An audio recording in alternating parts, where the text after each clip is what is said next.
puissions nous lever avec nos Bibles en main et nous allons faire la lecture de ce texte de Matthieu chapitre 25. Matthieu 25, à partir du tout premier verset. Nous allons lire jusqu'au verset 10. Matthieu, est-ce que vous pouvez vous lever? Merci pour tous ceux qui sont encore restés assis. Merci de vous lever avec vos Bibles en main et nous allons lire et tout de suite après nous reprendrons après la prière notre place. Matthieu 25 à partir du premier verset nous lisons: alors le royaume des cieux sera semblable à 10 vierges qui, ayant pris leurs lampes, allèrent à la rencontre de l'époux. 5 d'entre elles étaient folles et 5 sages. Les folles, en prenant leurs lampes, ne prirent point d'huile avec elles, mais les sages prirent avec leurs lampes de l'huile dans des vases. Comme l'époux tardait, toutes s'assoupirent et s'endormirent. Au milieu de la nuit, on cria: voici l'époux, allez à sa rencontre. Alors toutes ces vierges se réveillèrent et préparèrent leurs lampes. Les folles dirent aux sages: donnez-nous de votre huile, car nos lampes s'éteignent. Les sages répondirent: non, il n'y en aurait pas assez pour nous et pour vous. Allez plutôt chez ceux qui en vendent et achetez-en pour vous. Verset 10. Pendant qu'elles allaient en acheter, l'époux arriva. Celles qui étaient prêtes entrèrent avec lui dans la salle des noces et la porte fut fermée.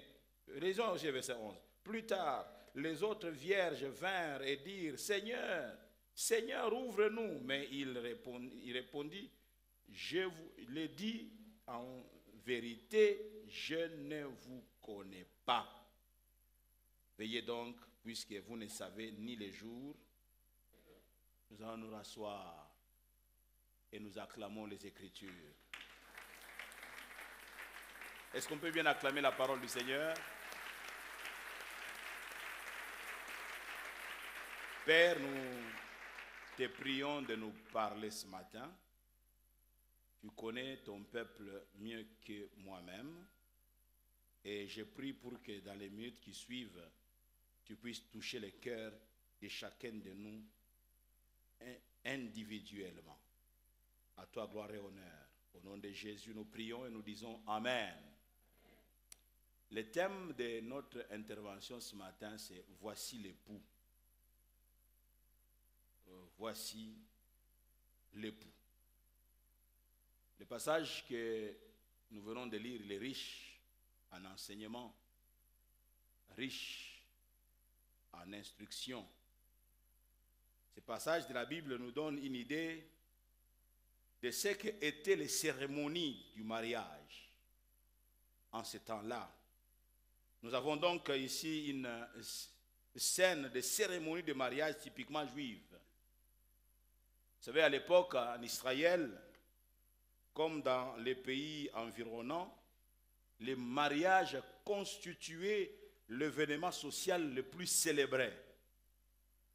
Le mariage.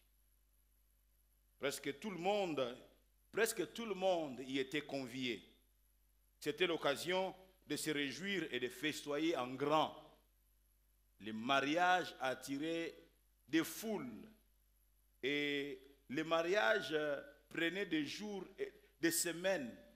Les gens fêtaient même pendant plus d'une semaine. Ils étaient en train de fêter le mariage jour après jour après jour. Le jour des noces, le marié se rendait chez sa fiancée pour la cérémonie. Ensuite, les deux jeunes gens, les deux jeunes époux, avec leurs amis, retournaient au domicile du marié, donc du garçon, pour une grande fête qui se poursuivait souvent, comme je l'ai dit, toute une semaine. L'on était en train de festoyer. Alors, dans cette histoire que nous venons de lire, on nous fait part de 10 jeunes filles, de 10 jeunes vierges, 10 jeunes filles qui attendaient de pouvoir se joindre au cortège nuptial, espérant aussi participer donc au festin.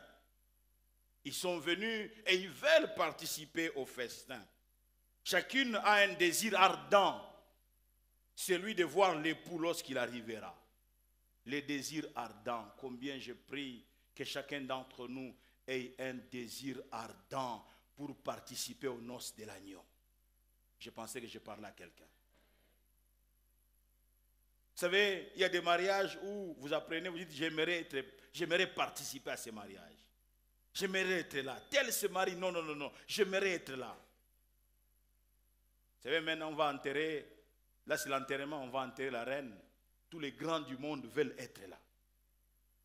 Ils veulent être invités. Il y a même des restrictions en disant que si un président vient, il doit venir juste avec une petite délégation. Il ne doit pas venir avec son avion. Ils doivent être capables d'accepter d'être montés tous dans un même bus. Mais les gens disent, malgré tout cela, j'aimerais seulement être là. Qu'on me voie que j'ai été là aussi. Il y a des mariages aussi comme ça. Il y a des événements comme ça. Et ces jeunes dames, ces jeunes filles avaient un désir ardent de pouvoir participer, de voir arriver l'époux. Le verset 5 dit que comme l'époux tardait, toutes s'assoupirent et s'endormirent. L'époux a tardé. Elles ont cru qu'il viendrait tout de suite. En tout cas, on ne va pas aller très très loin dans la nuit, qu'il serait arrivé. Mais l'époux tardait. Un peu comme c'est le cas maintenant. Je vais me souvenir de cette nuit du 31 décembre 1999. Pour que nous puissions passer de l'année 99 à l'année 2000. Même les païens avaient scruté l'histoire de l'humanité en disant que chaque 2000 ans, il arrive quelque chose.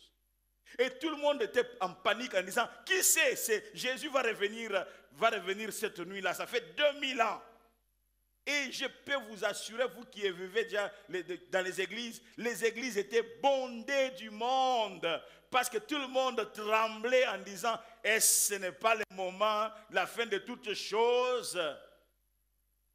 Mais lorsque cette nuit est passée,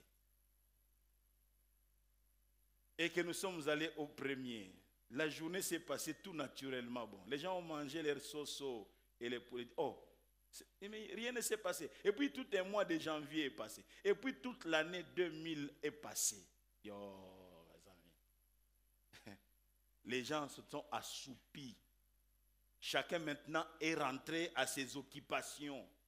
C'est ça s'assoupir. C'est ça dormir. Chacun est rentré à ce qu'il a considéré cette nuit-là, que c'est mal faire. Chacun est retourné à cela.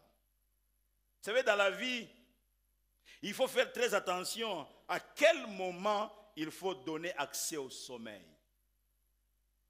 Faire très attention à quel moment il faut donner accès au sommeil, car il y a des sommeils avantageux et réparateurs, mais il y en a aussi qui sont tout simplement, qui peuvent te dépouiller et t'appauvrir entièrement. Il y a des sommeils qu'il ne faut pas autoriser dans ta vie. Je parle à quelqu'un. Quand vous lisez donc dans ce passage de Matthieu 25, verset 13, nous l'avons lu ensemble, il est écrit, « Veillez donc, puisque vous ne savez ni le jour ni l'heure. » Vous ne savez ni le jour ni l'heure où l'époux reviendra. Il faut donc veiller. Il ne faut pas donner donc accès à ce genre de sommeil-là qui peut t'empêcher de vivre le moment tant attendu, celui de l'arrivée de l'époux. Alléluia. Et quand vous lisez aussi dans Marc chapitre 13, le verset 33 et le suivant, il est écrit que prenez garde, veillez et priez, car vous ne savez quand ce temps viendra. Il en sera comme d'un homme qui, partant pour un voyage, laisse sa maison, remet l'autorité à ses serviteurs, indique à chacun sa tâche et ordonne au portier de veiller. Et verset 35. Veillez donc, car vous ne savez quand viendra le maître de la maison. Vous ne savez quand viendra le maître de la maison, ou le soir, ou au milieu de la nuit, ou au chant du coq, ou le matin, craignez qu'il ne vous trouve endormi à son arrivée soudaine. Ce que je vous dis, je le dis à tous. La suite c'est quoi? Veillez. Alléluia. Veillez. Vous ne savez pas à quel moment il viendra l'époux. Veillez, bien-aimés dans le Seigneur. Veillez. Il y a une jeune sœur qui m'a vu, je disais, j'allais même la faire monter ici pour témoigner. Elle m'a dit, et s'est approchée de moi vendredi à la fin de la réunion, en disant que, parce que j'ai rêvé en 2 temps.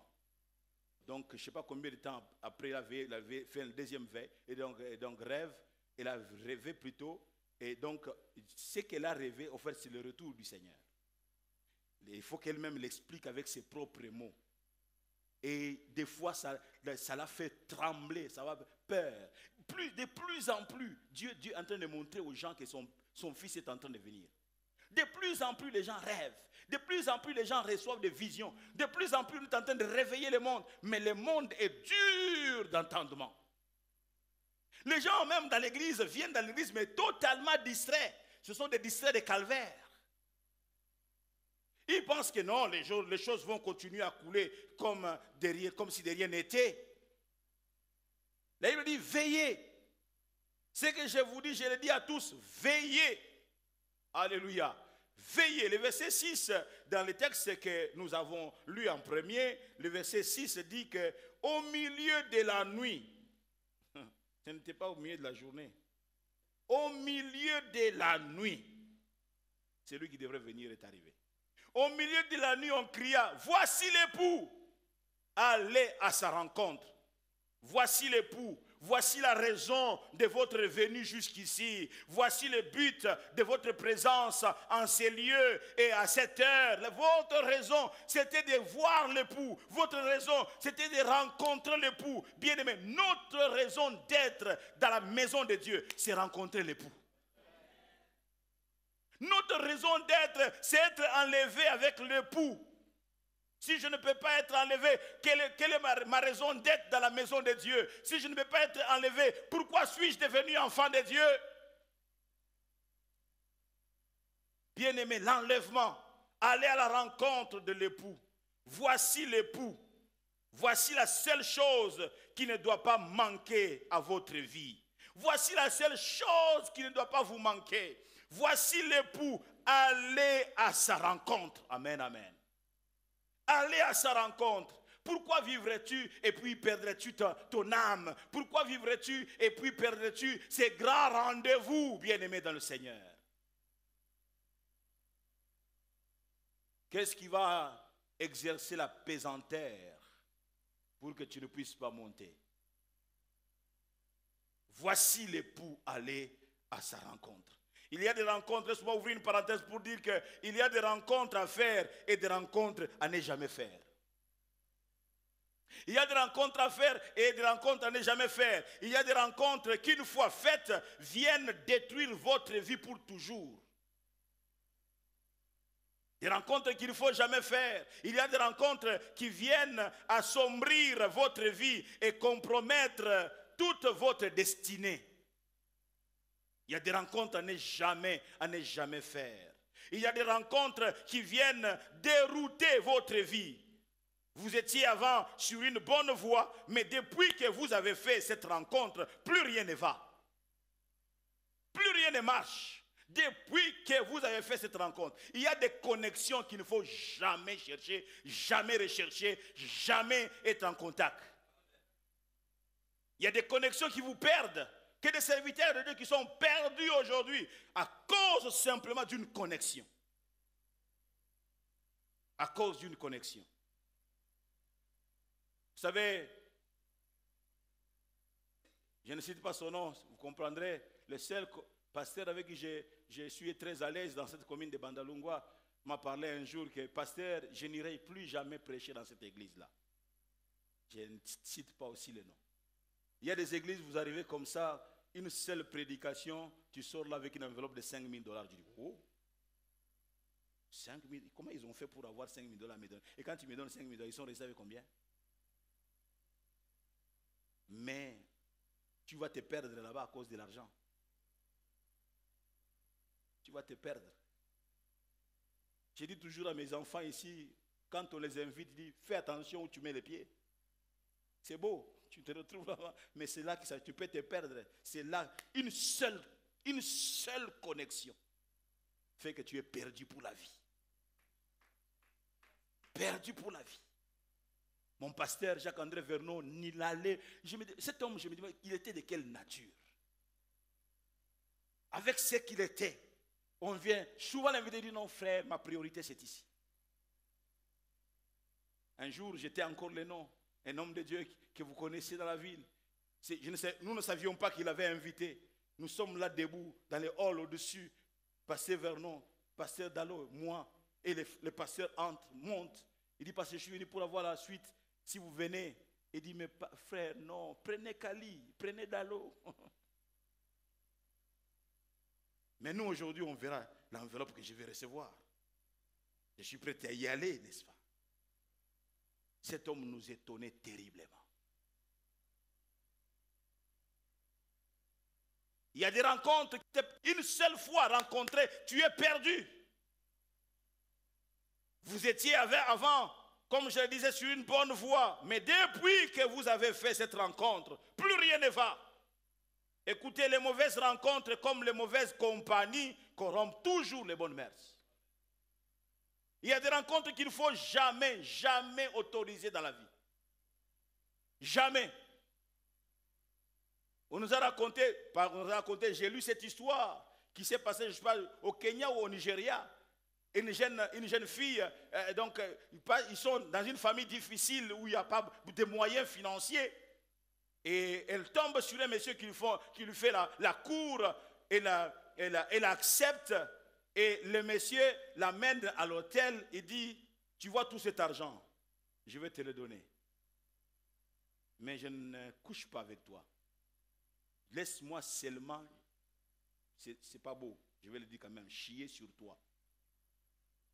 Cette histoire que nous apprenons ici à Dubaï, mais moi j'ai appris cette histoire-là de cette jeune fille il y a très très longtemps.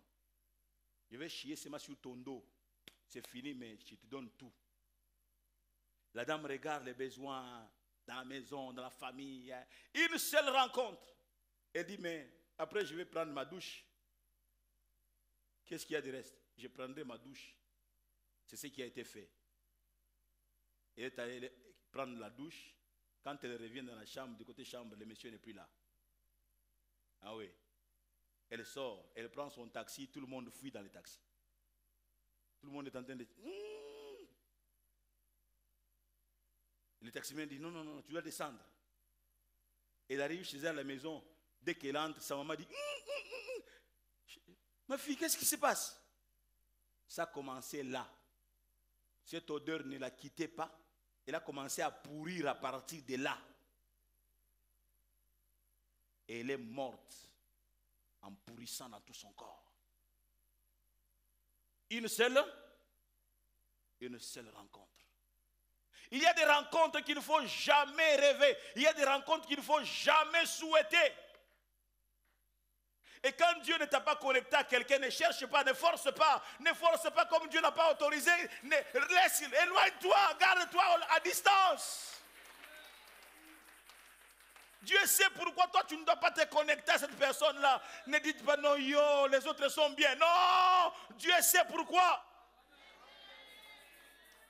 Dieu sait pourquoi toi tu ne dois pas te connecter à cette personne qui est brillante, à cette personne que tu penses qu'elle est en train de réussir. Quand les gens sont à son contact, tout va bien. Mais toi non, toi tu ne dois pas aller là-bas.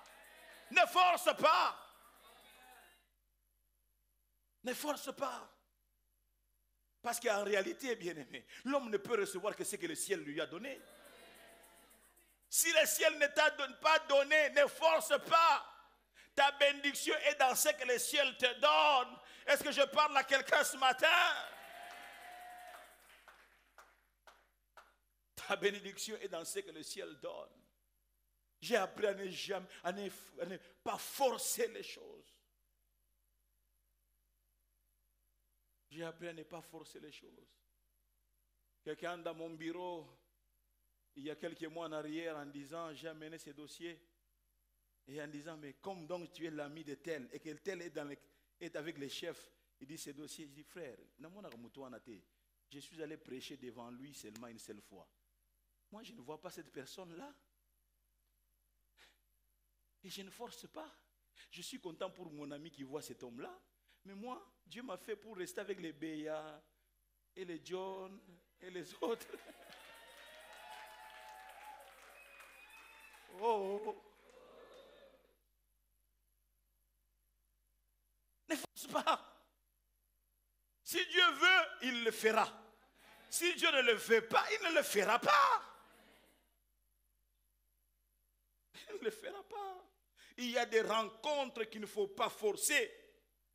Non, je t'en supplie, il ne faut rien forcer.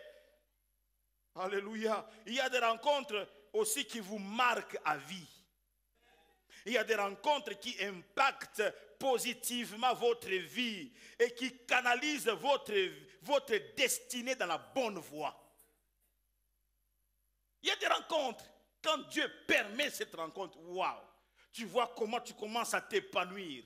Depuis que je me suis marié à Yvette, vous qui me connaissiez autrefois, vous n'avez pas vu que je me suis épanoui? Oh, non pas entrer dans un mariage, deux mois déjà après, qu'est-ce que j'ai eu, qu'est-ce que moi j'ai... Tu as fait un mauvais choix. Oh, alléluia. J'attire l'attention de quelqu'un. Prie Dieu pour la rencontre idéale de ta vie. Même pour le mariage jeunes gens, ne blaguez pas avec ça.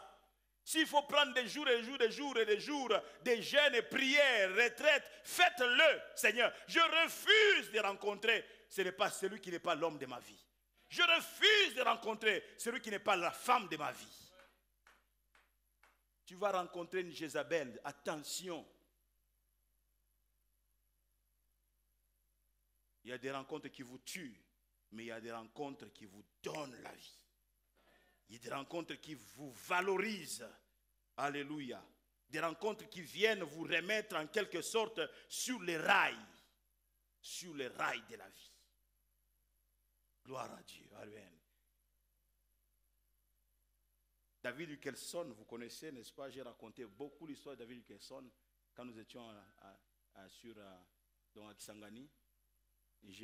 Cet homme de Dieu américain avait l'habitude de quitter son église et d'aller prêcher l'évangile dans des milieux pauvres de New York.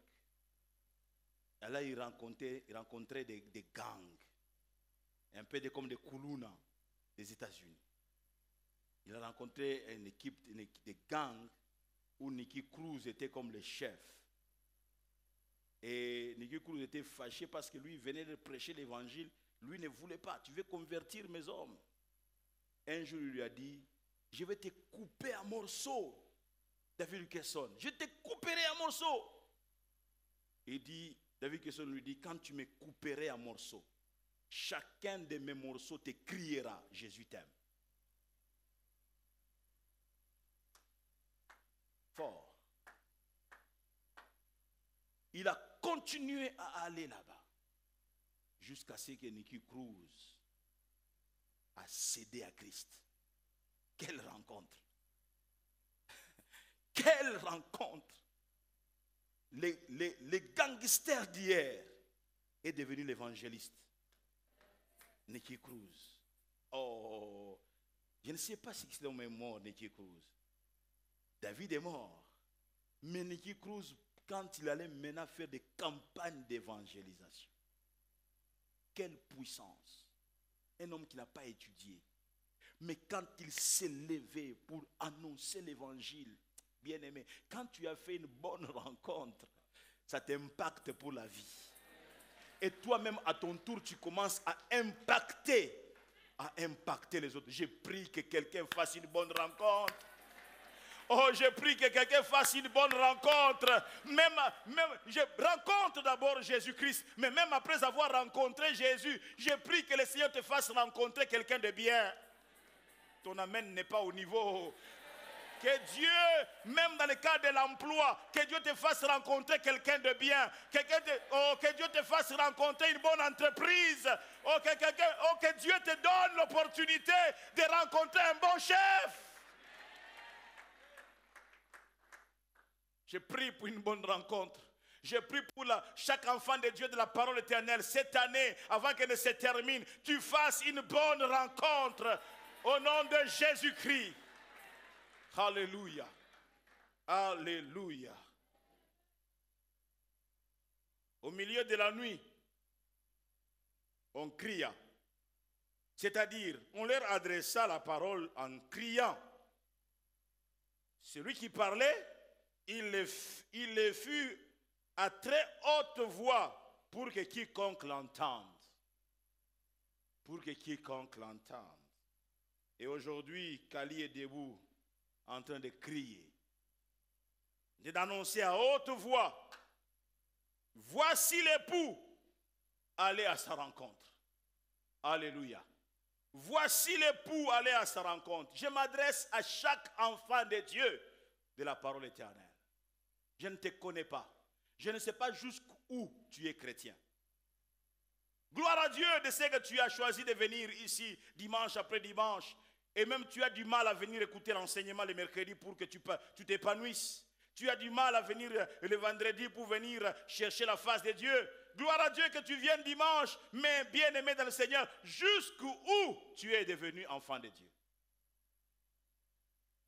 Jusqu'où tu es enfant. Tu es enfant de Dieu. Aujourd'hui, je suis venu crier, annoncer à haute voix, voici l'époux. Allons-y ensemble à sa rencontre. Jean 1, 29 dit, le lendemain, Jean-Baptiste vit Jésus venant à lui et il dit, voici l'agneau de Dieu qui ôte les péchés du monde. Alléluia. Voici l'agneau de Dieu qui ôte le péché du monde.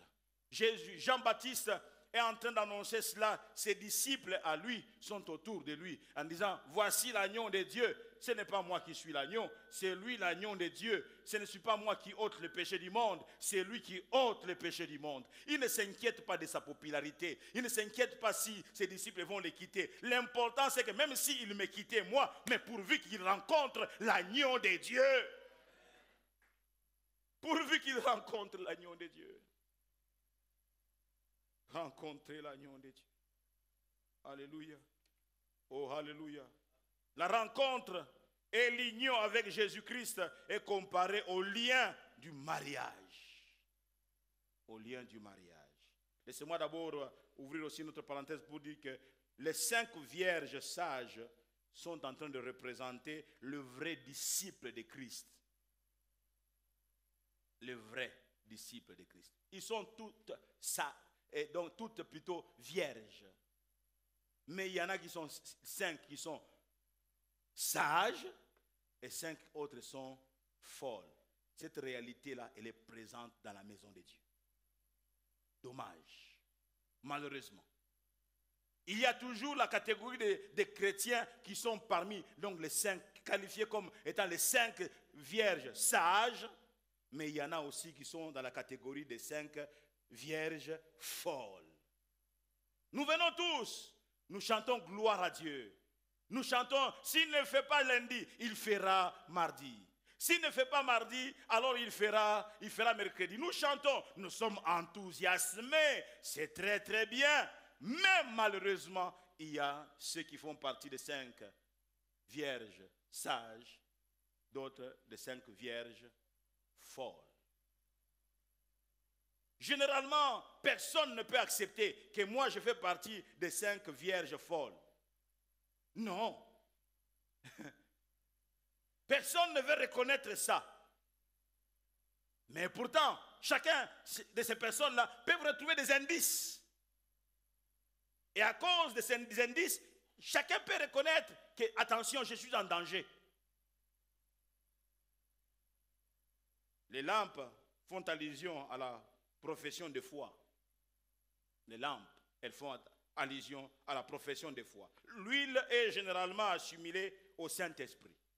Les vierges folles désignent ceux qui professent mettre leur espoir dans le Messie, mais qui ne se sont jamais vraiment convertis et qui, par conséquent, n'ont jamais reçu le Saint-Esprit.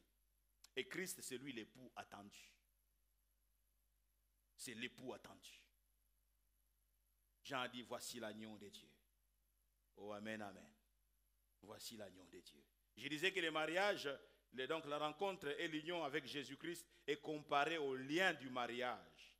Comme vous savez le lire dans Ésaïe 5, que dis-je, Éphésiens 5, 32, j'aimerais quand même prendre ces passages.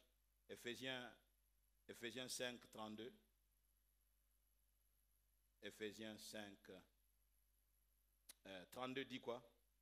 Que ce mystère est grand. Je dis cela par rapport à Christ et à l'Église. Ce mystère-là. Donc on est en train de comparer l'homme qui va dans le mariage avec une femme et Jésus-Christ qui prend l'Église comme étant son épouse.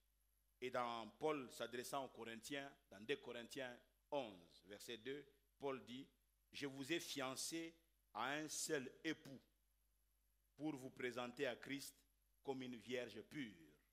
Je vous ai fiancé à un seul époux. Alléluia. Le rôle de l'époux est multiple. Quand vous lisez Ésaïe, que dit Éphésiens, qu'est-ce que j'ai à faire avec Ésaïe ce matin? Quand vous lisez Éphésiens 5,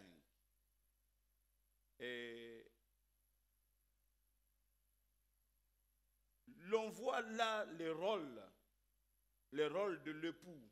L'époux, lorsque vous lisez au verset 26 et le verset 27 d'Éphésiens 5, on dit que l'époux est appelé à sanctifier par la parole, après l'avoir purifié par les baptêmes de l'eau, afin de faire paraître devant lui, là c'est Christ, cette église glorieuse, sans tache, ni ride, ni rien de semblable, mais sainte et irrépréhensible. On est en train de parler de l'époux Christ, mais aussi pour encourager l'homme qui marie sa femme de pouvoir entretenir sa femme sur le plan moral, sur le plan spirituel, être un modèle de comportement, mais aussi pourvoir aux besoins aussi, matériels et financiers, pourquoi pas. Le rôle de l'époux. Afin de la sanctifier en la purifiant et en la lavant par l'eau de la parole. Quand une femme qui est bien entretenue, lorsqu'elle passe, les gens la regardent avec envie, n'est-ce pas? Mais ceux qui regardent avec envie ne doivent pas la prendre. Ils doivent seulement tirer les leçons. Attends, il y a un homme qui l'entretient, que j'entretienne aussi la mienne. Elle brillera aussi comme elle qui brille. Je pensais que je parlais aux hommes. Tu n'entretiens pas ton jardin. Quand tu passes, tu vois le jardin de quelqu'un, tu dis, oh, que ce jardin, il est gouda gouda. Oh, c'est joli, c'est beau. Oui, c'est beau parce qu'il y a quelqu'un qui travaille chaque fois, qui veille pour que l'herbe, mauvaise herbe ne puisse pas pousser. Mais ton jardin à toi peut devenir aussi comme l'autre. Je m'adresse aux mariés. Oh. Alléluia. Donc, l'époux valorise celle qui vient à sa rencontre. C'est ainsi que Jésus-Christ nous valorise. Je pensais que je parlais à quelqu'un. Jésus m'a valorisé, mes amis. Toi, non? Jésus nous valorise. Amen. Il nous valorise spirituellement parlant. Nous devenons une bénédiction pour les gens parce que Jésus nous a valorisés. Quand nous ouvrons notre bouche, les gens sont bénis.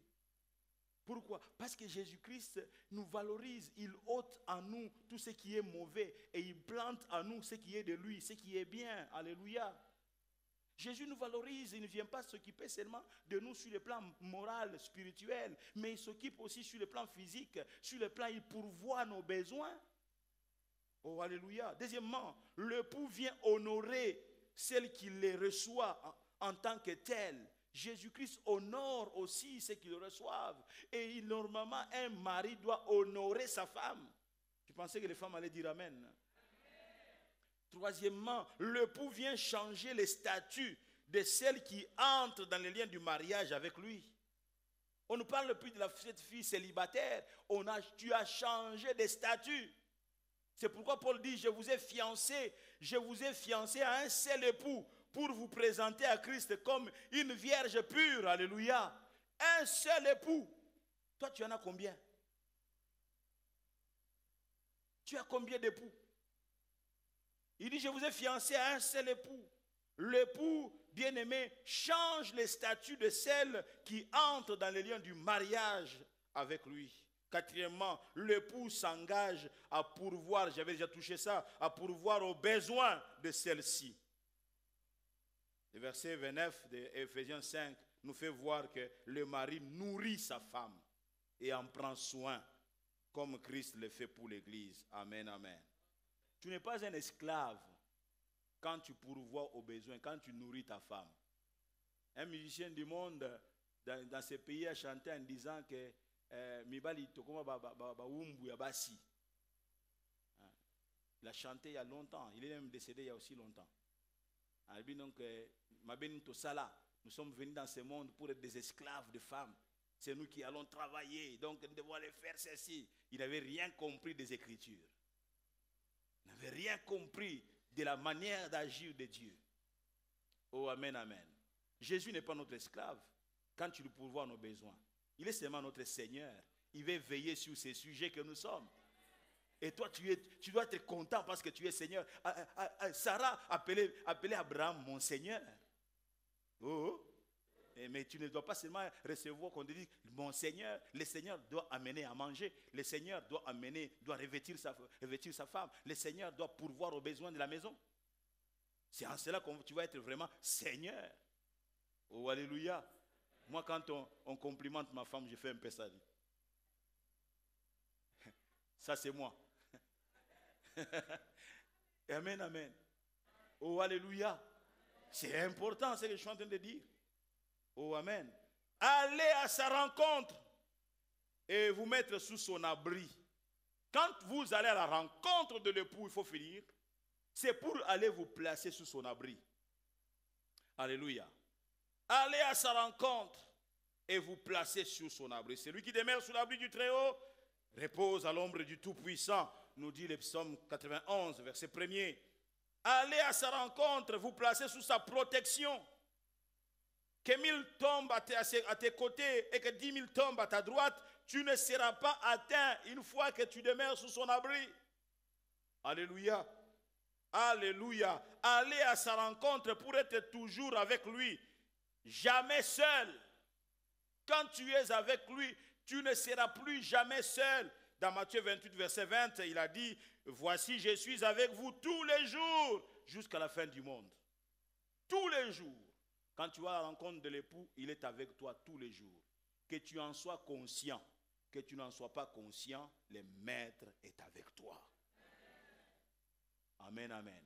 Le maître est avec toi. C'est dans cette optique-là qu'il va s'adresser aussi à Jérémie en disant quoi? J'aimerais prendre ce passage de Jérémie, où est-il? Jérémie 18, verset 1er et verset 18 et verset 19. Il dit quoi?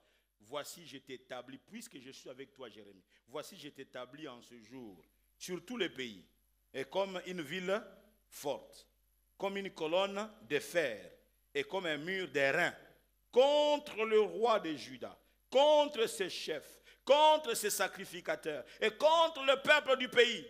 Ils te feront la guerre, mais ils ne te vaincront pas. Pourquoi?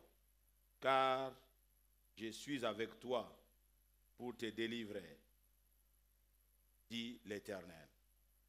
Amen. Allons-y à sa rencontre. Et avant l'enlèvement, il assurera notre survie sur la terre. Avant l'enlèvement, il pourvoira à nos besoins. Avant l'enlèvement, il assurera notre protection. 1000 tomberont à nos côtés, 10 000 tomberont à notre droite, mais nous ne serons pas atteints parce que nous sommes sous l'abri du Très-Haut. Tu as raison d'acclamer le Seigneur Dieu.